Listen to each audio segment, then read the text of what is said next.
नमस्कार, welcome to planet 4। जिस अरुणाचल को चीन अपनी जागीर समझता है, जहां उसकी नजर आज भी भूखे भेड़ियों की तरह टिकी है, अब उसी जमीन से ऐसा जख्मी तीर निकला है जिसने बीजिंग की नींद उड़ा दी है। अरुणाचल प्रदेश के मुख्यमंत्री ने साफ शब्दों में तिब्बत का नाम लिया है और ये कोई साधारण बयान नहीं है, बल्कि चीन के सीने पर सीधा वार है। क्योंकि अब तक भारत केवल सुनता था, चीन धमकाता था, भारत चुप रह जाता था, लेकिन अब वो वक्त नहीं रहा। अब भारत उसी भाषा में जवाब दे रहा है जिसे चीन अपनी ताकत समझता था। आप सब जानते हैं कि 1962 की लड़ाई ने चीन ने अरुणाचल के बड़े हिस्से पर कब्जा कर लिया था, लेकिन फिर भारतीय दबाव और कूटनीति के चलते उसे पीछे हटना पड़ा। पर आज भी वो जमीन उसके गले में अटकी हड्डी बनी हुई है। हर साल नक्शा बदलता है, बयान आता है, धमकी मिलती है, क्योंकि चीन का सपना है अरुणाचल को निगल जाना। लेकिन अब कहानी उलट चुकी है। जब अरुणाचल के मुख्यमंत्री ने तिब्बत की आजादी का इशारा किया, तो ये सीधा सीधा बीजिंग के लिए एक अलार्म बेल की तरह है, क्योंकि भारत अब साफ साफ ये बताना चाहता है कि अगर तुम अरुणाचल की फाइल खोलते हो तो भारत के पास भी तिब्बत और अक्साई चीन की फाइल खोलने का हक है। अब जरा अरुणाचल प्रदेश के मुख्यमंत्री पेमा खांडू का बयान सुनिए। उन्होंने कहा है कि हमारी सीमा चीन से नहीं, तिब्बत से लगती है। ये कोई सामान्य राजनीतिक टिप्पणी नहीं, ये एक कूटनीतिक विस्फोट है। ये अब सवाल है, क्या भारत सरकार इस तिब्बत नीति को आगे बढ़ाएगी? क्या विदेश मंत्री, प्रधानमंत्री या राष्ट्रीय सुरक्षा सलाहकार इससे जुड़े मजबूत बयान देंगे? अगर ऐसा हुआ तो ये स्पष्ट हो जाएगा कि भारत भी चीन की तरह जियोपॉलिटिकल कार्ड खेलना शुरू कर चुका है। और अगर चीन पाकिस्तान, नेपाल, बांग्लादेश जैसे देशों के जरिए भारत को घेरने की कोशिश करेगा, तो भारत भी तिब्बत, ताइवान और हांगकांग जैसे संवेदनशील मसलों को छेड़ने से पीछे नहीं हटेगा। ये रणनीति पूरी तरह से चीन के खिलाफ एक प्रॉक्सी मोर्चा खोलने जैसा होगा। पेमा खांडू जी का ये बयान सिर्फ एक सीमावर्ती राज्य के मुख्यमंत्री का बयान नहीं है, बल्कि भारत की बदलती विदेश नीति का एक ट्रेलर है। अब आगे की रिपोर्ट आप विक्रम के साथ देखिए। धन्यवाद रोहित, आपने बिल्कुल ठीक कहा। यह तिब्बत की आजादी के लिए पहला बिगुल साबित हो सकता है। लंबे समय से पूरी दुनिया देख रही थी, पूछ रही थी, क्या भारत कभी तिब्बत के लिए खुलकर बोलेगा? क्या तिब्बत की आत्मा के लिए भारत कभी लड़ाई छेड़ेगा? और हर बार जवाब अधूरा था। उम्मीद अधर में थी, पर अब वो घड़ी आ चुकी है। अरुणाचल प्रदेश के मुख्यमंत्री ने तिब्बत का नाम लेकर इतिहास की सबसे बड़ी चिंगारी जला दी है। दशकों से चीन दुनिया को डराता रहा और तिब्बत का नाम लेना भी एक कूटनीतिक अपराध माना जाता था। लेकिन अरुणाचल से आई ये आवाज अब उस डर को तोड़ चुकी है। दुनिया ने तिब्बत को भुला दिया, लेकिन भारत अब उस भटकी हुई आत्मा को घर वापसी की उम्मीद दे रहा है। बीजिंग कांप रहा है, क्योंकि भारत अब तिब्बत को कूटनीतिक हथियार बना चुका है। जिस तिब्बत को चीन ने कुचल दिया, उसे भारत अब अपनी आवाज बनाकर दुनिया के सामने ला रहा है। अरुणाचल अब तिब्बत का अग्रदूत बन चुका है। सोशल मीडिया पर इस बयान की गूंज तीव्र होती जा रही है, जहां लोग खुलकर कह रहे हैं कि चीन को तिब्बत खाली कर देना चाहिए। खांडू ने भी अप्रत्यक्ष रूप से यही बात कह दी कि भारत की सीमा चीन से नहीं लगती, तो इसका स्पष्ट मतलब है कि भारत तिब्बत को चीन का हिस्सा नहीं मानता। तिब्बत की आजादी यदि सुनिश्चित होती है, तो इससे भारत को कई रणनीतिक और सुरक्षा संबंधित लाभ होंगे। सबसे बड़ा फायदा यह होगा कि चीन भारत की सीमाओं से दूर चला जाएगा। वर्तमान में चीन और भारत के बीच सीधी सीमा तिब्बत के जरिए ही है, जिसे चीन ने 1950 में अवैध तरीके से कब्जाया था। यदि तिब्बत को स्वतंत्र देश का दर्जा वापस मिल जाए, तो भारत चीन सीमा विवाद की नींव ही खत्म हो जाएगी। इसके साथ ही तिब्बत के विशाल जल संसाधनों, जिसमें ब्रह्मपुत्र और अन्य महत्वपूर्ण नदियां आती हैं, पर भारत की भू राजनीतिक निर्भरता भी सुदृढ़ होगी। तभी चीन इन्हीं नदियों पर बांध बनाकर भारत के जल प्रवाह को नियंत्रित करने की धमकी देता है। इतिहास भी बताता है कि तिब्बत एक स्वतंत्र राष्ट्र रहा है, जिसकी संस्कृति, शासन प्रणाली और धार्मिक परंपराएं चीन से बिल्कुल अलग थीं। 1914 की शिमला संधि में ब्रिटिश भारत और तिब्बत के बीच स्पष्ट सीमा रेखा, मैकमोहन रेखा, तय की गई थी, जिसे चीन ने कभी स्वीकार नहीं किया, क्योंकि वह खुद उस समय तिब्बत पर नियंत्रण नहीं रखता था। नेपाल, भूटान जैसे देश आज स्वतंत्र हैं, तो फिर तिब्बत क्यों नहीं? दरअसल चीन ने सिर्फ तिब्बत ही नहीं, बल्कि शिनजियांग, मंगोलिया के कुछ हिस्सों और हांगकांग को भी दबाव और दमन से अपने में मिलाया है। एक समय ऐसा भी था जब चीन का वास्तविक नक्शा बहुत छोटा हुआ करता था और जापान ने 1930 के दशक में इस पर हमला कर आसानी से कब्जा कर लिया था। अब भारत अगर तिब्बत मुद्दे को अंतर्राष्ट्रीय मंच पर उठाने का मन बना रहा है, तो यह केवल एक कूटनीतिक चाल नहीं होगी, बल्कि चीन के भीतर अस्थिरता पैदा करने का एक बड़ा साधन भी बन सकता है। तिब्बत का मुद्दा सिर्फ भारत का नहीं, बल्कि अमेरिका, जापान और यूरोप जैसे लोकतांत्रिक देशों के लिए भी संवेदनशील रहा है। यदि भारत इस मोर्चे पर खुलकर उतरता है तो न केवल चीन पर मनोवैज्ञानिक दबाव बढ़ेगा, बल्कि उसे एक बार फिर वैश्विक मंच पर उपद्रवी विस्तारवादी राष्ट्र के रूप में देखा जाएगा। पेमा खांडू का बयान एक राजनीतिक चिंगारी है जिसने तिब्बत की आजादी के मुद्दे को फिर से जला दिया है। अब यह भारत की विदेश नीति पर निर्भर करता है कि वह इस चिंगारी को लौ बनाकर तिब्बत के स्वतंत्रता संघर्ष को नया जीवन देता है या नहीं। लेकिन इतना तो तय है, चीन की साम्राज्यवादी सोच को चुनौती देने का वक्त आ चुका है और भारत अगर अपने सुरक्षा, कूटनीतिक और भौगोलिक हितों की रक्षा करना चाहता है तो तिब्बत को आजाद देखना उसकी सबसे बड़ी रणनीतिक जीत साबित होगी। अब जरा सुनिए कि मुख्यमंत्री ने क्या कहा है। एग्जैक्टली अरुणाचल प्रदेश के मुख्यमंत्री पेमा खांडू का यह बयान उस वक्त आया जब वे धर्मशाला में दलाई लामा के 90 वर्ष पूरे होने के समारोह से लौटते समय पत्रकारों से दिल्ली में बात कर रहे थे। यानी दिल्ली से बीजिंग को दहलाया गया है। खांडू ने कहा कि ऐतिहासिक रूप से अरुणाचल की सीमा तिब्बत से जुड़ती है और चीन ने 1950 में तिब्बत पर जबरन कब्जा कर लिया था, इसलिए वर्तमान स्थिति को हम नजरअंदाज नहीं कर सकते। लेकिन सच्चाई यही है कि भारत की किसी भी राज्य की सीमा सीधे तौर पर चीन से नहीं मिलती। अरुणाचल के मुख्यमंत्री ने बताया कि उनका राज्य लगभग 1200 किलोमीटर की सीमा तिब्बत के साथ साझा करता है, 150 किलोमीटर की सीमा भूटान के साथ और 550 किलोमीटर म्यांमार के साथ। दिलचस्प बात यह है कि जो व्यक्ति खांडू का इंटरव्यू ले रहा था, बीच में वह उसी पर भड़क गए।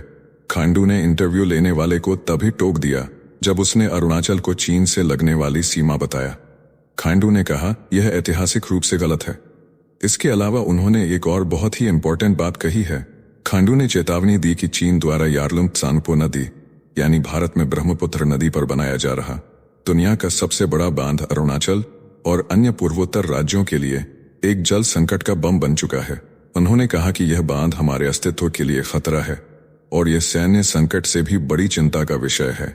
चीन किसी भी अंतर्राष्ट्रीय जल संधि का हिस्सा नहीं है, इसलिए उस पर भरोसा नहीं किया जा सकता। अगर चीन अचानक इस बांध से पानी छोड़ दे तो सियांग बेल्ट पूरी तरह तबाह हो जाएगा। आदिवासी समुदायों, खासकर आदि जनजातियों पर इसका विनाशकारी प्रभाव पड़ेगा। मुख्यमंत्री ने कहा कि उन्होंने केंद्र सरकार से बात करने के बाद सियांग अपर मल्टीपर्पज प्रोजेक्ट की योजना बनाई है, जो चीन के इरादों के खिलाफ भारत की रक्षात्मक तैयारी का हिस्सा है। आप सोच रहे होंगे कि आखिर यह प्रोजेक्ट क्या है, तो देखिए, सियांग अपर मल्टीपर्पज प्रोजेक्ट एक बहुउद्देशीय बांध परियोजना है जिसे अरुणाचल सरकार ने केंद्र के साथ मिलकर चीन के बांध से संभावित खतरे को देखते हुए तैयार किया है। इसका मुख्य उद्देश्य है चीन द्वारा अचानक पानी छोड़ने की स्थिति में बाढ़ से बचाव, जल संरक्षण, बिजली उत्पादन और कृषि के लिए सिंचाई व्यवस्था को मजबूत करना। यह प्रोजेक्ट सियांग नदी के ऊपरी हिस्से में बनाया जाएगा ताकि चीन की तरफ से कोई जल संकट या हमला हो तो भारत के पास उसका जवाब देने की तैयारी रहे। यह भारत की जल रक्षा नीति का रणनीतिक हिस्सा है। खांडू ने दो टूक कहा, जब चीन से समझदारी की उम्मीद नहीं की जा सकती तो हमें अपने बचाव के इंतजाम करने होंगे। इसी बीच केंद्रीय मंत्री और अरुणाचल के ही सांसद किरण रिजिजू ने भी स्पष्ट किया है कि दलाई लामा के उत्तराधिकारी के फैसले में केवल बौद्ध परंपरा और स्वयं दलाई लामा की भूमिका होगी। इसमें चीन की सरकार का कोई दखल नहीं होना चाहिए। यह बयान ऐसे समय में आया है जब चीन दलाई लामा के उत्तराधिकारी के मामले पर दबाव बढ़ा रहा है और अरुणाचल को अपना हिस्सा बताने की कोशिशों में लगा है। इस बार दलाई लामा का 90वां जन्मदिन सिर्फ एक आध्यात्मिक नेता का सम्मान नहीं, बल्कि वैश्विक राजनीति का नया मोड़ बन गया है। पहली बार भारत के साथ साथ अमेरिका और ताइवान ने भी खुलकर न सिर्फ दलाई लामा को बधाई दी, बल्कि उनके नेतृत्व और तिब्बती स्वतंत्रता संग्राम के साथ अपनी सहानुभूति भी जाहिर की। अमेरिका की भूमिका इस पूरे घटनाक्रम में सबसे निर्णायक मानी जा रही है। इतिहास गवाह है कि यदि अमेरिका ताइवान के पीछे न खड़ा होता तो चीन अब तक ताइवान पर कब्जा कर चुका होता। ताइवान के रक्षा बजट में अमेरिका की मदद और इंडो पैसिफिक रणनीति के तहत सैन्य तैनाती ने चीन की हेकड़ी निकाल रखी है। अब अगर यही अमेरिका तिब्बत के समर्थन में खुलकर उतरता है, जैसा कि 3 पूर्व राष्ट्रपति Barack Obama, George W Bush और बिल क्लिंटन के बधाई संदेशों से साफ हो चुका है, तो यह चीन की नाक में दम करने वाली स्थिति बन सकती है। इन तीनों पूर्व राष्ट्रपतियों का संयुक्त रूप से दलाई लामा का सम्मान करना कोई सामान्य कूटनीतिक इशारा नहीं, बल्कि चीन के विरुद्ध अमेरिकी समर्थन का खुला ऐलान है। अमेरिका जानता है कि तिब्बत की आजादी सिर्फ मानवाधिकार का मुद्दा नहीं, बल्कि रणनीतिक संतुलन का हथियार भी है। यदि तिब्बत आजाद होता है तो चीन की सामरिक गहराई बुरी तरह प्रभावित होगी, उसके जल स्रोतों पर उसका नियंत्रण कमजोर होगा और भारत जैसे पड़ोसी देशों को राहत मिलेगी। चीन ने दलाई लामा को अलगाववादी कहकर दुनिया को भ्रमित करने की कोशिश की, लेकिन अब जब लोकतांत्रिक ताकतें खुलकर उनके समर्थन में आ रही हैं, तो चीन के प्रचार तंत्र की दीवारें दरकती नजर आ रही हैं। अब चीन की बौखलाहट सार्वजनिक हो चुकी है। अमेरिका को चेतावनी देना, ताइवान के आसपास सैन्य अभ्यास करना और अरुणाचल को लेकर विवादित बयान देना, यह सब उसी डर की अभिव्यक्ति है कि तिब्बत कार्ड अगर अंतर्राष्ट्रीय मंच पर जोर से खेला गया तो चीन की पूरी रणनीतिक नींव हिल सकती है। चीन जानता है कि अगर अमेरिका और भारत एकजुट होकर तिब्बत की आवाज को हवा देते हैं तो उसे तिब्बत खाली करने पर मजबूर किया जा सकता है। ठीक उसी तरह जैसे शीत युद्ध में सोवियत संघ के कब्जे टूटे थे, अभी चीन अमेरिका का टैरिफ प्रहार झेल रहा है और धीरे धीरे कमजोर हो रहा है। ऐसे में भविष्य में उसके हाथ से तिब्बत खींचने का स्क्रिप्ट अमेरिका लिख सकता है, जिसमें भारत बहुत बड़ा भूमिका निभा सकता है। अब जरा समझते हैं कि चीन ने धमकी देते हुए अमेरिका को क्या कहा है। दलाई लामा के 90वें जन्मदिन समारोह के बाद चीन पूरी तरह तमतमा गया है। बीजिंग में आयोजित प्रेस कॉन्फ्रेंस में चीन के विदेश मंत्रालय की प्रवक्ता माओ निंग ने अमेरिका पर तीखा हमला करते हुए कहा कि तिब्बत को लेकर अमेरिका को दूसरों पर उंगली उठाने का कोई हक नहीं है। उन्होंने अमेरिका से आग्रह किया कि वह तिब्बत से जुड़े मामलों की संवेदनशीलता को समझे और दलाई लामा के गिरोह की असलियत को पहचाने, जिसे चीन ने एंटी चाइना सेपरेटिस्ट गैंग बताया है। माओ निंग ने आगे कहा कि दलाई लामा एक राजनीतिक निर्वासित हैं, जो धर्म की आड़ में चीन विरोधी गतिविधियां चला रहे हैं। उन्होंने यह भी कहा कि दलाई लामा को न तो तिब्बत की जनता का प्रतिनिधित्व करने का अधिकार है और न ही तिब्बत के भविष्य पर कोई निर्णय लेने का। चीन ने साफ किया कि तिब्बती बौद्ध धर्मगुरु की अगली पुनर्जन्म प्रक्रिया पर फैसला करने का अधिकार सिर्फ चीन को है और यह उनका साम्राज्यकालीन अधिकार है जो अब भी लागू है। अब देखिए, चीन बेहद बेशर्मी से इस तरह का बयान देता है, सबसे पहले दूसरे देश पर कब्जा करो और फिर उसकी सरकार को गाली दो और दुनिया में बदनाम करो। यह चीन की पुरानी रणनीति है, लेकिन चीन के इन धमकियों से न अमेरिका डर रहा है न भारत। दलाई लामा के जन्मदिन पर अमेरिका के विदेश मंत्री मार्को रूबियो ने कहा कि दलाई लामा आज भी दुनिया भर के लोगों को एकता, शांति और करुणा का संदेश देकर प्रेरित करते हैं। उन्होंने यह भी कहा कि अमेरिका तिब्बत की सांस्कृतिक, भाषाई और धार्मिक पहचान की रक्षा का समर्थन करता है और वहां के लोगों को अपने धार्मिक नेता चुनने की पूरी स्वतंत्रता होनी चाहिए।